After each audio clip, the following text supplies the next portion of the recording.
Sorting and filtering in tables works much the same as it does in ranges. Many of us use filters on a very frequent basis, and this is perhaps why there are so many different ways in which you can access this tool. So just to give you a quick overview, you can turn them on or off in the table style options, and you can operate them from the Data tab or the Home tab. Now we'll turn them back on.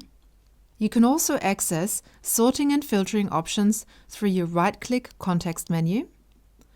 And of course you can access them directly from the header row.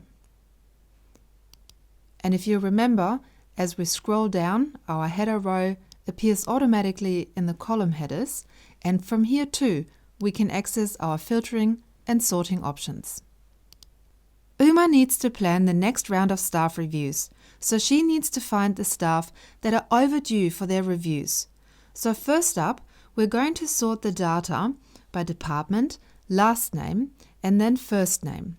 So we'll go to our Data tab, Sort, Department, and we want it to be from A to Z, add level, last name, add another level, first name.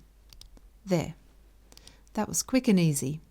Since she previously applied conditional formatting to the next review column to highlight the overdue staff, Uma can now easily sort by color to bring them all to the top.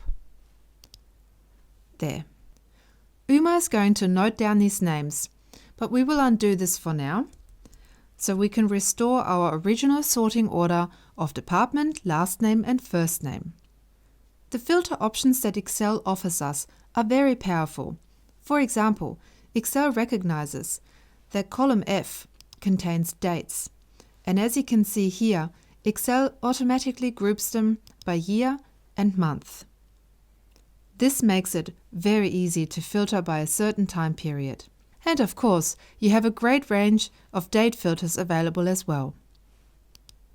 Before we get into some more detail about filters, let me introduce you to one of my favorite table features, the total row. You can turn it on or off in the table style options, and when you turn it on, Excel adds a row at the bottom of your table which sums up the final column in your table. But what's more is that you now have a drop-down menu in each of the cells of that total row that offer a range of calculations.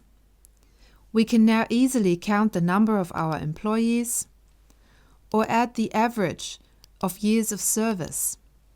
We can sum up the annual salaries, and it's all done within 1 or 2 clicks. I'm sure you can already see how this is going to save you quite a bit of time. But it is when we combine the use of the total row with filtering that we discover just how awesome the feature really is. So let's take a closer look at this while we're helping Uma to extract some important statistics from her database as she is preparing a quick report for her supervisor. The filters and the total row will help her with that task. For her report, Uma wants to identify the top 5 earners and their combined annual salaries. So we'll simply go to the filter of the annual salary column, and we will use the number filter top 10. We only want to see the top 5, and then we click OK. So here we are. Here are our top 5 earners, and if you take a look at our total row, you can see that it has updated the combined amount according to the filtered content. I love this feature. It is so handy. If you were summing values in a range, the sum will not update when you filter your values, only if you're using the subtotal function, which is exactly what the table automatically uses in the total row. Now let's clear the filter, and we have one more task that Uma needs to perform. She needs to find out the number of staff that have worked for the company longer than average. This again is easily done. All we need to do is to apply a number filter to the years of service column, and we will use the filter above average. Quick and easy. Here's our result, and our total row tells us that there are 15 staff members that have worked longer than average compared to the other staff. Once Uma has noted this down, we better clear the filter.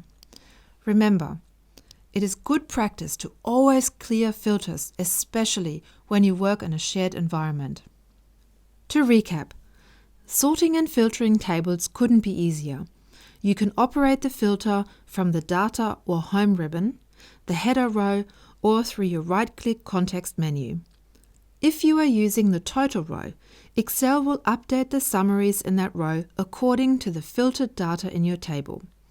This feature makes reporting from tables super quick and easy. Now we have already encountered many benefits of using tables. In the next video, I will show you the ultimate highlight of using tables. Now how's that for a cliffhanger?